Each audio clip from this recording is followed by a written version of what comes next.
ത്രിയേക ദൈവതിരുനാമത്തിന് മഹത്വമുണ്ടായിരിക്കട്ടെ.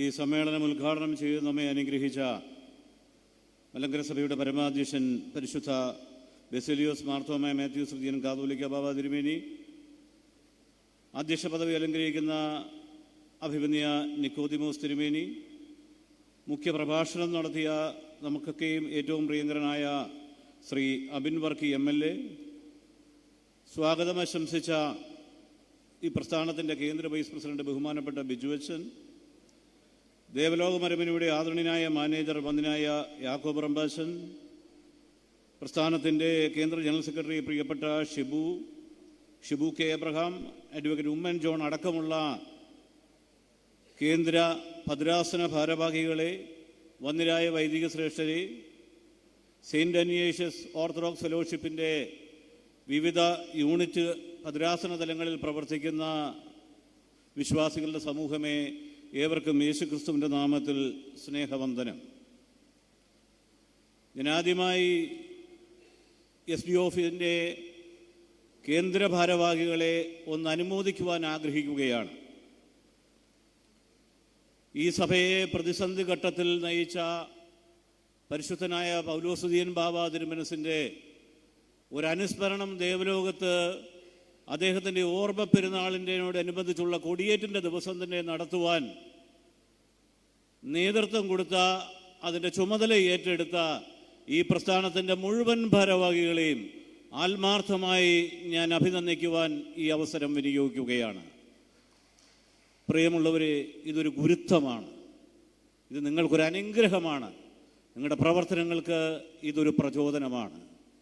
കാര്യം, ഈ സഭയ്ക്ക് അതുപോലെ നൽകിയിട്ടുള്ള, അതുപോലെ തൻ്റെ ജീവനെ നൽകിയിട്ടുള്ള ഒരു പുണ്യപിതാവിനെ സ്മരിക്കുവാൻ നിങ്ങൾക്കെങ്കിലും സാധിച്ചല്ലോ എന്നോർത്ത് ദൈവത്തെ സ്തുതിക്കുകയും നിങ്ങളെ പ്രത്യേകമായി അനുമോദിക്കുകയും ചെയ്യുന്നു.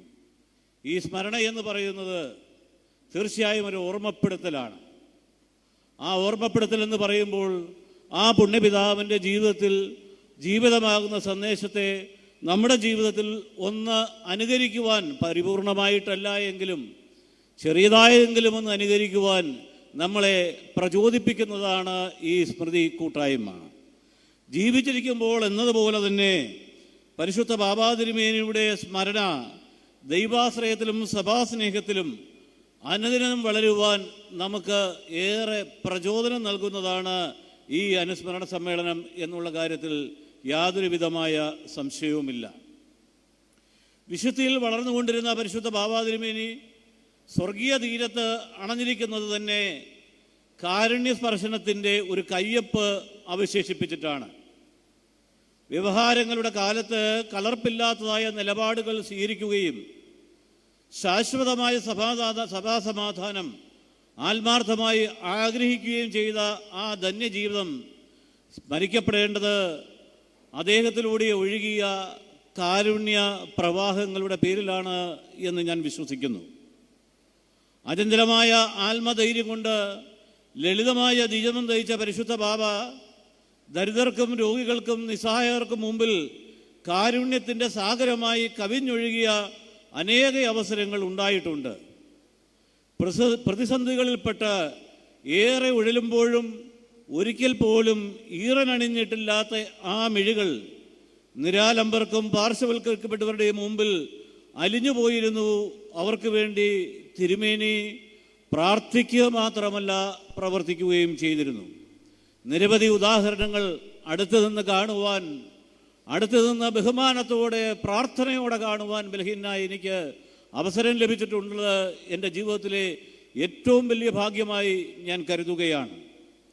നിങ്ങൾക്കെല്ലാവർക്കും അറിയാം, കേരളത്തിലെ പൊതുസമൂഹം ഏറെ മാനിച്ച സംഭവമാണ് സെറിബ്രൽ പാൾസി ബാധിച്ച അനുഗ്രഹവും ആ കുട്ടിയെ സഹോദര തുല്യം സ്നേഹിക്കുകയും പരിചരിക്കുകയും ചെയ്ത സഹപാഠി ഫാത്തിമ ബിസ്മി പരിശുദ്ധ ബാബാ തിരുമേനിയെ കാണുവാൻ അവരുടെ കുടുംബാംഗങ്ങളും ദേവലോകത്തേക്ക് വരുന്നു. കോട്ടിക്കോട്ട് നിന്ന് അവരുടെ മാഷും അവരുടെ കുടുംബാംഗങ്ങളും വരുമ്പോൾ സ്വീകരിക്കുവാൻ റെയിൽവേ സ്റ്റേഷനിലേക്ക് പരിശുദ്ധ ബാബാ തിരുമേനി പോകണ്ട എന്നാണ് എല്ലാവരും ബാബാ തിരുമേനിയെ ഉപദേശിച്ചത്. പോകുവാൻ താല്പര്യം പ്രകടിപ്പിച്ചെങ്കിലും തിരുമേനിയെ എല്ലാവരും കൂടെ ചേർന്ന് വിലക്കി നിർത്തി. ഇടയ്ക്ക് ട്രെയിനിൻ്റെ സമയം ചോദിക്കുന്നു. ട്രെയിൻ വരാറാകാൻ 10 മിനിറ്റ് ബാക്കിയുള്ളപ്പം ഇരിക്കുന്ന കസേരയിൽ നിന്ന് എഴുന്നേറ്റ് കറുത്ത കുപ്പായമിട്ട് ബേബിയോട് വണ്ടി ഇറക്കാൻ പറഞ്ഞ് ആ വണ്ടിയെ കയറി ഒരു പോക്ക റെയിൽവേ സ്റ്റേഷനിലേക്ക്. പ്രോട്ടോകോൾ പ്രകാരം മലങ്കര മെത്രാപ്പോലീത്ത അങ്ങനെ റെയിൽവേ സ്റ്റേഷനിൽ ചെന്ന് 2 കുഞ്ഞുങ്ങളെ സ്വീകരിക്കാൻ പോകുമോ? പ്രിയമുള്ളവരെ, അവിടെ ചെന്ന് ഒരു ജനസമൂഹം, നാനാജാതി മതസ്ഥരായ ആളുകൾ മുൻകൂട്ടി അറിയിച്ചിട്ടല്ല പോയത്. അവർ നാനാജാതി മതസ്ഥരായ ആളുകൾ ചുറ്റും തടിച്ചുകൂടി. റെയിൽവേ പോലീസ് ചുറ്റും വളഞ്ഞു നിന്ന കാര്യം ബാക്കിയുള്ളവർക്ക് ബുദ്ധിമുട്ടുണ്ടാകാതിരിക്കുവാൻ ആ റെയിൽവേ സ്റ്റേഷനിലെ കമ്പാർട്ട്മെൻറ്റ് മനസ്സിലാക്കി അവിടെ വന്നിറങ്ങിയ ആ ഫാത്തിമയെയും അനുഗ്രഹിനെയും കോരിയെടുത്ത് പിതൃതുല്യമായ വാത്സല്യത്തോടെ ചേർത്ത് നിർത്തിയപ്പോൾ സ്വർഗത്തിലെ ദൈവം സന്തോഷിച്ചു. ആ പുണ്യാത്മാവ് കൊച്ചു കുഞ്ഞുങ്ങൾ ചിരിക്കുന്നത് പോലെ ആ കുഞ്ഞുങ്ങളോട് ചേർന്ന് നിന്ന് ചിരിക്കുന്നത് കാണുവാൻ കേരളത്തിലെ പൊതുസമൂഹം സാക്ഷിയായത് ഓരോ നിമിഷവും ഓർക്കുമ്പോൾ ഏറെ അഭിമാനവും സന്തോഷവുമുണ്ട്. പ്രിയമുള്ളവരെ, എല്ലാ വിലക്കുകളും മറന്നാണ് തിരുമേനി റെയിൽവേ സ്റ്റേഷനിൽ ചെന്നത്. അവരോട് ചെന്ന് ചേർന്നപ്പോൾ അവരിലൊരാളായി പരിശുദ്ധ പിതാവ് മാറുകയായിരുന്നു. പ്രിയമുള്ളവരെ, എനിക്ക് നമ്മുടെ ഇപ്പോഴത്തെ ബാബ തിരുമേനിയെ പറ്റി ഏറെ അഭിമാനവും സന്തോഷവും തോന്നിയ വേറൊരു നിമിഷമാണ് ഇതുമായി ബന്ധപ്പെട്ട സംഭവം. പൗലോസ് ബാബ തിരുമേനി കാലം ചെയ്തു. ഈ പ്രിയപ്പെട്ട ഫാത്തിമ 12ാം ക്ലാസ്സുമൊക്കെ കഴിഞ്ഞ് നേഴ്സിംഗ് പഠനത്തിന് ചേർന്നു. അവിടുത്തെ മാഷ് ബാബ തിരുമേനിയെ ദേവലോകത്ത് അറിയിച്ചു, ആ കുഞ്ഞ് നേഴ്സിങ്ങിന് ചേരുന്നു, പ്രയാസം ഉണ്ട് ഫീസ് കൊടുക്കാനെന്ന് പറഞ്ഞപ്പോൾ ഇനി ചെവി അറിയാതെ, ഒരു പക്ഷേ എനിക്ക് പോലും ഇതറിയാമെന്ന് ബാബ തിരുമേനിക്ക് തോന്നുന്നില്ല. കാര്യം ഇതാരും അറിഞ്ഞിട്ടില്ല. എന്നോടിത് പറഞ്ഞത് ആ കുട്ടിയുടെ മാഷാണ്, കോഴിക്കോട്ടെ മാഷാണ് എന്നോട് പറഞ്ഞത് ആ കുഞ്ഞിൻ്റെ ഫീസ് നമ്മുടെ ബാബ തിരുമേനി കോളേജിൽ അടച്ചു എന്നാണ്. തീർച്ചയായും ബാബ തിരുമേനി ആ കുട്ടിയുടെ ഫാത്തിമയുടെ ആ ഫീസ് അടച്ച് ആ കുട്ടിക്ക് പഠിക്കാൻ വേണ്ട സൗകര്യങ്ങൾ ചെയ്തു കൊടുത്തപ്പോൾ തീർച്ചയായും സ്വർഗത്തിലെ ദൈവത്തോടൊപ്പം പൗലോസ് ബാബായുടെ ആത്മാവാണ് ഏറ്റവും കൂടുതൽ സന്തോഷിച്ചത് എന്ന് അഭിമാനത്തോടെ നെഞ്ചത്ത് കൈവച്ച് പറയുവാനായി നമുക്ക് സാധിക്കും. പ്രിയമുള്ളവരെ, ആ ഒരു പിന്തുടർച്ച കൊണ്ടാണ് തിരുമേനി ആരംഭിച്ച സഹോദരൻ പദ്ധതിയും പൗലോസ് ബാബായുടെ സ്മരണ നിലനിർത്തുവാനാണ് പരിശുദ്ധ പിതാവ് തീർച്ചയായും ആ പദ്ധതി ആരംഭിച്ച് വിജയകരമായി 10-25 കോടിയിൽ പരം രൂപയിൽ പരം തുക അർഹരായവരുടെ കൈകളിലേക്ക്, നാനാജാതി മതസ്ഥരുടെ കൈകളിലേക്ക് നമ്മുടെ പിതാവ് എത്തിച്ചിട്ടുള്ളത്. ഒത്തിരി അനുഭവങ്ങളുണ്ട്. തിരുമേനി രോഗബാധിതനായി പ്രോട്ടോൺ ചികിത്സയ്ക്ക് വേണ്ടി മദ്രാസിലൊക്കെ പോയിട്ട് വന്നതിന് ശേഷം കോവിഡിൻ്റെ പശ്ചാത്തലം ആരെയും കാണുവാൻ അനുവദിക്കുന്നില്ല. തിരുമേനി ദേവലോകത്തുണ്ട്, ആർക്കും കാണാൻ അനുവാദമില്ല. നമ്മുടെ സഭാംഗമായ ഒരു കുട്ടി, MBBS പഠിക്കുന്നൊരു കുട്ടി, ഫീസ് അടയ്ക്കുവാൻ നിവൃത്തിയില്ലാതെ വീട്ടിലെ സാഹചര്യം, രോഗബാധിതരായി കിടക്കുന്ന മാതാപിതാക്കളുടെ മുമ്പിൽ മെറിറ്റിൽ അഡ്മിഷൻ കുട്ടിക്ക് ഫീസ് അടയ്ക്കുവാൻ നിവൃത്തിയില്ല.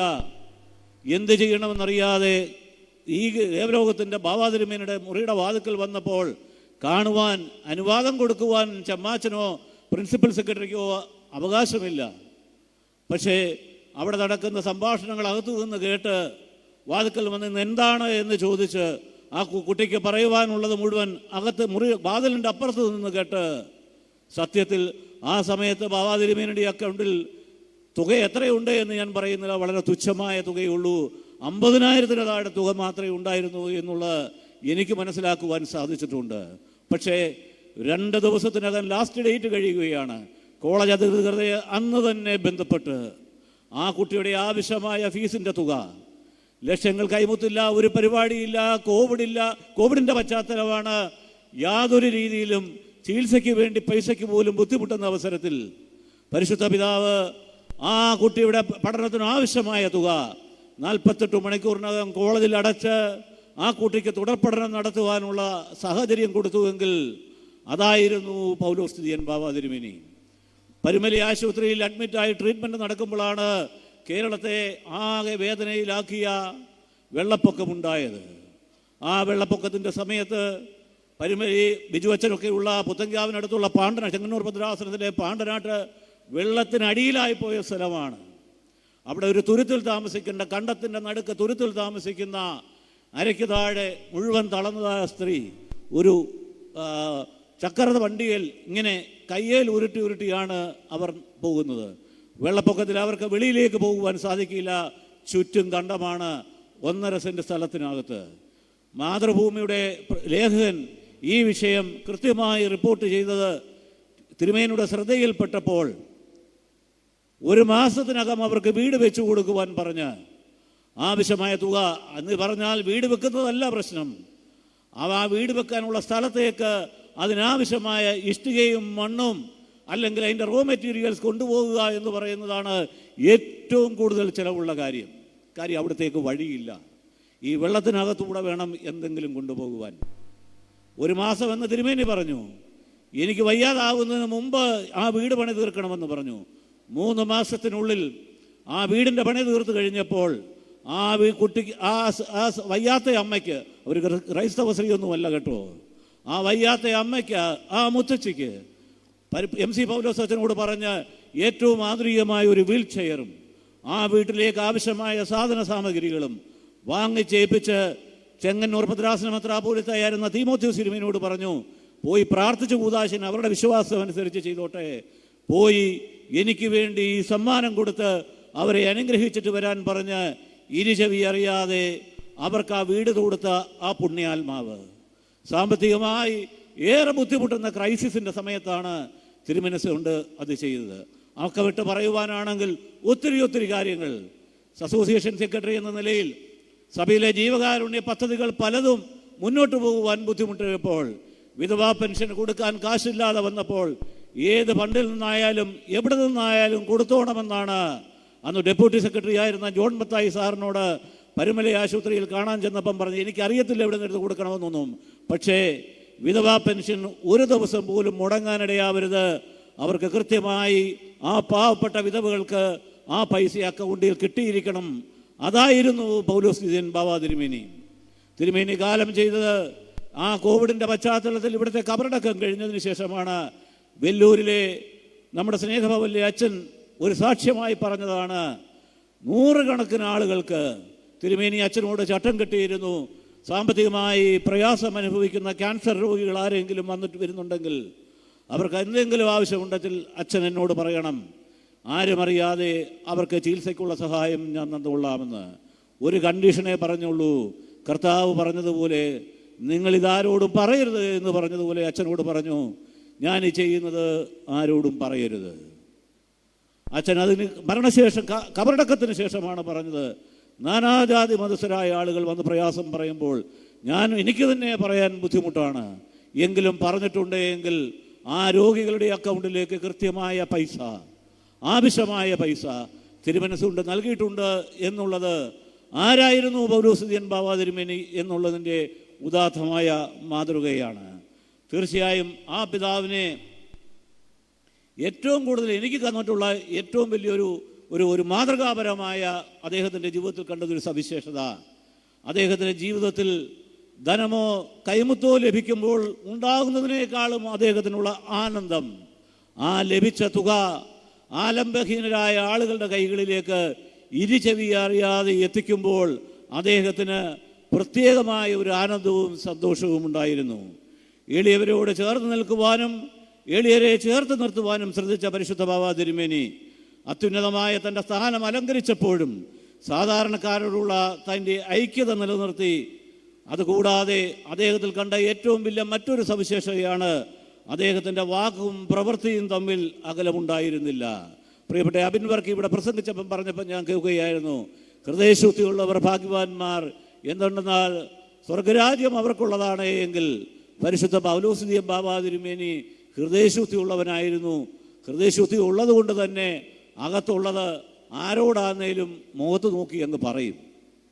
ആ പറയുന്നത് ചിലർക്ക് ഇഷ്ടപ്പെടില്ലായിരിക്കാം, ആർക്ക് ഇഷ്ടപ്പെടുന്നോ ഇഷ്ടപ്പെടുന്നില്ലയോ എന്നുള്ളതല്ല, തൻ്റെ മനസ്സിൽ തോന്നുന്നത് ആരോടാണെങ്കിലും വെട്ടിത്തുറന്ന് പറയുവാനുള്ള ഒരു ആർജവം പരിശുദ്ധ ബാവാ തിരുമേനി പൗലോസ് ബാവാ തിരുമേനി കാണിച്ചിരുന്നുവെന്ന് അബിൻ ബർക്കി ഇവിടെ നിന്ന് സ്മരിച്ചപ്പോൾ ഞാനും ഹൃദയത്തിൽ പല അനുഭവങ്ങളെയും എനിക്കും ഓർക്കുവാൻ ഇടയായി. പ്രിയമുള്ളവരെ, മാനവസേവ എന്ന് പറയുന്നത് ആരുടെയും ഔദാര്യമല്ല എന്നും അത് ഓരോ വിശ്വാസിയുടെയും ഉത്തരവാദിത്തമാണെന്നും എന്ന് പരിശുദ്ധ പിതാവ് ആവർത്തിച്ച് പഠിപ്പിച്ചിരുന്നു. ഉള്ളിലുള്ളത് വാക്കുകളിലും മുഖത്തും വിളങ്ങിയിരുന്ന അദ്ദേഹത്തിൽ കാപട്യം ഒട്ടുമില്ലായിരുന്നു. കീർത്തിയേക്കാളും പ്രീതിയേക്കാളും ബോധ്യങ്ങൾക്കും മനസാക്ഷിക്കും പ്രാധാന്യം നൽകിയ അദ്ദേഹം മുഖം നോക്കാതെ സത്യസന്ധമായി സമിതികളിലും വ്യക്തികളോടും തൻ്റെ നിലപാട് പ്രകടിപ്പിച്ചിരുന്നു.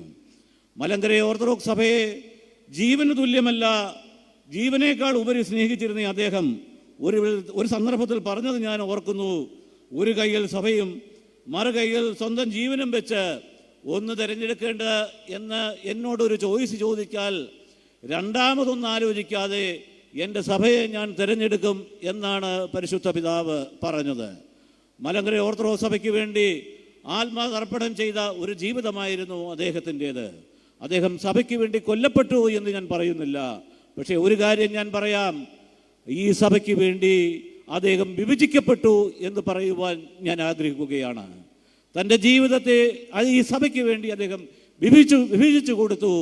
ആ വിഭജിച്ചു കൊടുത്തത് കൊണ്ടാണ് ഇന്ന് മലങ്കര സഭ പലതും സന്തോഷത്തോടെ സ്വന്തമായി ആസ്വദിക്കുന്നത്. തീർച്ചയായും ഏത് പാവപ്പെട്ടവനും സാധാരണക്കാരനും അദ്ദേഹത്തോട് ഏത് സമയത്ത് വേണേലും ഓടിയെത്തുവാനും ഓടിച്ചെന്ന് സമീപിക്കുവാനുമുള്ള പ്രത്യേകമായ ഒരു സ്വാതന്ത്ര്യം അദ്ദേഹത്തിന് കൊടുത്തിരുന്നു. അദ്ദേഹത്തിൻ്റെ അനുഭവങ്ങൾ, ധ്യാനങ്ങൾ എന്ന പുസ്തകത്തിൽ ഇപ്രകാരം രേഖപ്പെടുത്തിയിരിക്കുന്നു: ദീർഘായുസ്, ധനം, ജ്ഞാനം, പ്രശസ്തി, ഭരണപാടവം എന്നിവയൊക്കെ ഇവിടെ ഉപേക്ഷിക്കുവാനുള്ളതാണ്. എന്നാൽ ദൈവോന്മുഖമായ ജീവിതവും മറ്റുള്ളവർക്ക് ഉപകാരപ്രദമായ നന്മകളുമാണ് നിലനിൽക്കുന്നത്. അതുമാത്രമേ സ്വർഗം കണക്കെടുത്തുള്ളൂ എന്ന് അദ്ദേഹം തൻ്റെ പുസ്തകത്തിൽ രേഖപ്പെടുത്തിയിരിക്കുന്നത് അക്ഷരാർത്ഥത്തിൽ ജീവിതത്തിൽ പ്രാവർത്തികമാക്കിയ ഒരു പുണ്യപിതാവായിരുന്നു പൗലോസ് ദിദിയൻ ബാവാ തിരുമേനി.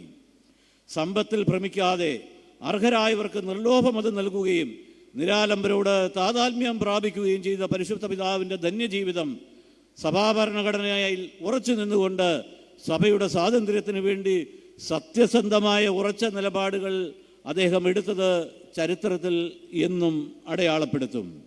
പരിശുദ്ധ പിതാവിൽ നിന്ന് സഭാമക്കൾ എന്ന നിലയിൽ നമുക്ക് ഉൾക്കൊള്ളുവാൻ കഴിയുന്ന ഏറ്റവും വലിയൊരു പാഠമാണ് അദ്ദേഹത്തിൻ്റെ പ്രാർത്ഥനാ ജീവിതം. പരിശുദ്ധ ബാവാ തിരുമേനി ഉദ്ഘാടന പ്രസംഗത്തിൽ അതുകൂടെ സൂചിപ്പിക്കുകയുണ്ടായി. പ്രാർത്ഥന എന്നത് അദ്ദേഹത്തിൻ്റെ ഒരു വലിയ ശക്തിയായിരുന്നു. രാത്രികളെ പകലുകളാക്കി ദൈവത്തിൻ്റെ മുമ്പിൽ മുണ്ടുകുത്തി കണ്ണുനീരോടെ അദ്ദേഹം പ്രാർത്ഥിച്ചിരുന്നു. തൻ്റെ പരിമിതികളെക്കുറിച്ച് അദ്ദേഹം ബോധവാനായിരുന്നു. അതുകൊണ്ട് തന്നെ അദ്ദേഹം പ്രാർത്ഥനയ്ക്കായി കൂടുതൽ സമയം കണ്ടെത്തിയിരുന്നു. അദ്ദേഹത്തിൻ്റെ ഊർജവും ശക്തിയും നിലപാടുകളും എന്നും പ്രാർത്ഥനയിലായിരുന്നു. മൗനത്തെ സ്നേഹിച്ച പിതാവ്. ഇവിടെ മുമ്പേ സൂചിപ്പിച്ചതുപോലെ തന്നെ പ്രതിസന്ധി ഘട്ടങ്ങളിൽ പാമ്പാടിയിലും വാഗ്ദാനത്തുമൊക്കെ 1-2 ദിവസങ്ങൾ 2-3 ദിവസങ്ങളൊക്കെ മൗനവ്രതത്തിലിരുന്ന് ദൈവത്തോട് സംസാരിച്ച് ദൈവത്തിൻ്റെ ഹിതമെന്ത് എന്ന് മനസ്സിലാക്കി ദൈവത്തിൽ നിന്ന് തൻ്റെ മാർഗദർശനങ്ങളെ സ്വീകരിച്ച് അതനുസരിച്ച് സഭയെ മുന്നോട്ട് നയിച്ച ആ പുണ്യപിതാവ്. പ്രാർത്ഥനയാണ് ഏറ്റവും വലിയ ശക്തി, അല്ലാതെ ലൗകികമായ കഴിവുകളല്ല എന്ന് ഉറച്ച് വിശ്വസിച്ച് അതിൽ ആ പ്രാർത്ഥനയിൽ അടിയുറച്ച് വിശ്വസിച്ച ആ പുണ്യപിതാവ്, അദ്ദേഹത്തിൻ്റെ ജീവിതം തീർച്ചയായും നമുക്ക് നൽകുന്ന ഏറ്റവും വലിയ സന്ദേശവും അതുതന്നെയാണ്. പരിശുദ്ധ കാതോലിക്ക ബാവ എന്ന് അർത്ഥശങ്കയ്ക്കിടയില്ലാതെ അദ്ദേഹത്തെ വിശ്വാസികൾ വിളിച്ചതിൻ്റെ കാരണം അദ്ദേഹത്തിൻ്റെ ആത്മീയ വിശുദ്ധിയും നിസ്വാർത്ഥമായ സ്നേഹവുമാണ്. അദ്ദേഹം നൽകിയ സ്നേഹസ്പർശനങ്ങൾ ഇന്നും മലങ്കര നസ്രാണികൾക്ക് ഒരാവേശമാണ്. ഈ ദിവസങ്ങളിൽ നമുക്കത് അനുഭവത്തിൽ വരുന്ന ഒരു സംഗതിയാണ്. പരിശുദ്ധ പൗലോസ് ദിദിയൻ ബാവായുടെ ഓർമ്മ പെരുന്നാൾ എന്ന് പറയുമ്പോൾ ഈ തലമുറയിൽ ജീവിക്കുന്നവർക്ക് ഒരു വലിയ ഒരു പ്രചോദനമാണ്, ഒരു വലിയ ആത്മീയ നിർവൃതിയാണ്. ഈ ദിവസങ്ങളിൽ നൊയമ്പനുഷ്ഠിച്ച് ഈ ഓർമ്മ പെരുന്നാളിൽ കടന്നു വരുന്ന നിരവധി ആളുകൾ നമ്മുടെ സഭയിലുണ്ട്. ആരും ആഹ്വാനം ചെയ്തിട്ടില്ല. അത് പരിശുദ്ധ പൗലോസ് ദിദിയൻ ബാവാ തിരുമേനിയോടുള്ള അവരുടെ വിശ്വാസത്തിൻ്റെ ഭാഗമാണ് എന്ന് ബലഹീനായി എനിക്ക് നേരിട്ട് ബോധ്യമുള്ള കാര്യമാണ്. അദ്ദേഹത്തെ സാമൂഹ്യ മാധ്യമങ്ങളിൽ ശത്രുക്കളും അകത്തു നിന്നും പുറത്തു നിന്നും ഏറ്റവും കൂടുതൽ പരിഹസിക്കപ്പെട്ടിട്ടുള്ളൊരു പിതാവായിരുന്നു. എന്തെല്ലാം പരിഹാസങ്ങൾ അദ്ദേഹം ഏറ്റു. പക്ഷേ എല്ലാ സമിതികളും പറയും, തീരുമാനിക്കും അദ്ദേഹത്തിനെതിരെയുള്ള ഈ പരിഹാസത്തിനെതിരെ നിയമ നടപടിക്ക് തുനിയുവാൻ. ഇന്നും മിനിറ്റ്സുകൾ പരിശോധിച്ചാൽ കാണും അതിന് ചുമതലപ്പെടുത്തിക്കൊണ്ടുള്ള തീരുമാനങ്ങൾ. പക്ഷേ സമിതി കഴിയുമ്പം കൃത്യമായി സെക്രട്ടറി എന്ന നിലയിൽ അന്ന് എന്നോടായിരുന്നു പറയുന്നത്, തീരുമാനമൊക്കെ ശരിയാ, എൻ്റെ അറിവോടെ ഒരു പോലീസ് സ്റ്റേഷനിലോ ഒരു കോടതിയിലോ ഒരു പരാതിയും കൊടുത്തേക്കരുത്, കൊടുത്തിട്ട് നീ എൻ്റെ മുമ്പിൽ വന്നേക്കരുത്. എടാ, അവരവരുടെ ജോലി ചെയ്തോട്ട് നമ്മൾ നമ്മുടെ കർമ്മം ചെയ്യാം. എന്നെയല്ലേ പരിഹസിക്കുന്നത്? തിരിച്ച് മറുപടി പറയാറുണ്ട്, തിരുമേനി മലങ്കര സഭയുടെ തലവനെയാണല്ലേ പരിഹസിക്കുന്നത്, അത് ജനങ്ങൾക്ക് ഉൾക്കൊള്ളാൻ വയ്യാത്തത് കൊണ്ടാണ് അവർ പലതും പറയുന്നത്.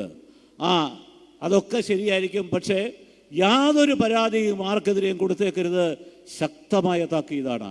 എന്നിട്ടും തിരുമേനി അറിയാതെ 3-4 കേസുകൾ കോട്ടയത്ത് കൊടുത്തു. അവത്തിൽ 3-4 ചാർജ് ചെയ്തു.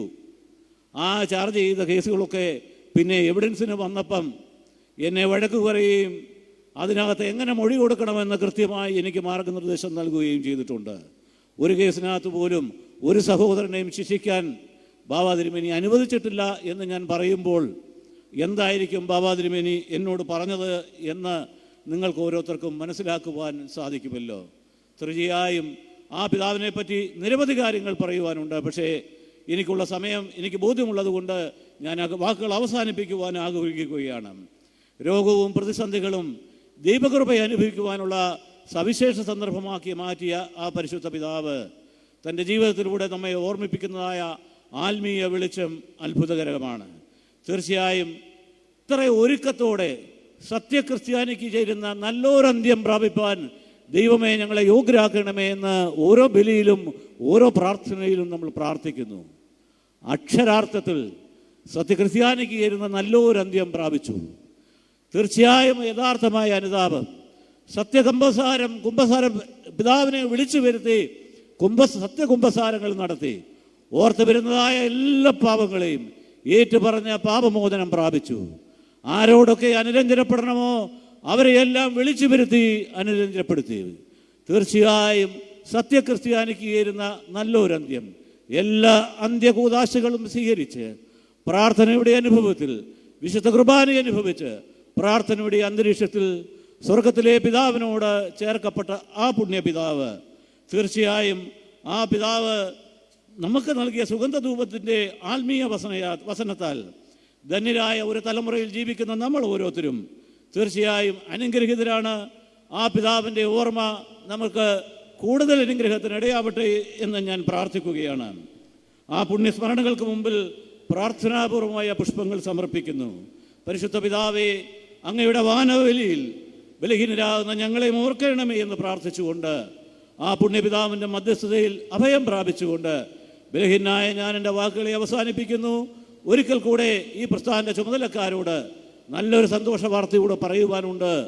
ആ പുണ്യപിതാവിൻ്റെ ഓർമ്മ ദിവസത്തിൽ 13-ാം തീയതി ഈ സംഘടനയ്ക്കുൾപ്പെടെ സഭയിലെ എല്ലാ ആത്മീയ സംഘടനകൾക്കും 13-ാം തീയതി പരിശുദ്ധ പിതാവിൻ്റെ ഓർമ്മ പെരുന്നാൾ കഴിഞ്ഞതിന് ശേഷം ബാബാ തിരുമനസ്സുകൊണ്ട് നിങ്ങൾക്കെല്ലാ സഭയിലെ കേന്ദ്ര ആഫീസിലില്ലാത്ത മുഴുവൻ ആത്മീയ സംഘടനകൾക്കും ഇവിടെ കേന്ദ്രീയ ആഫീസ് 13-ാം തീയതി ബാബാ തിരുമനസ്സുകൊണ്ട് നിങ്ങൾക്ക് നൽകുകയാണ് എന്നുള്ള സന്തോഷവും നിങ്ങളെ അറിയിച്ചുകൊണ്ട് എല്ലാവർക്കും ആ പുണ്യപിതാവിൻ്റെ മധ്യസ്ഥതയിൽ പ്രാർത്ഥനാമംഗളങ്ങൾ നേരുന്നു. ദൈവം നമ്മെ അനുഗ്രഹിക്കട്ടെ.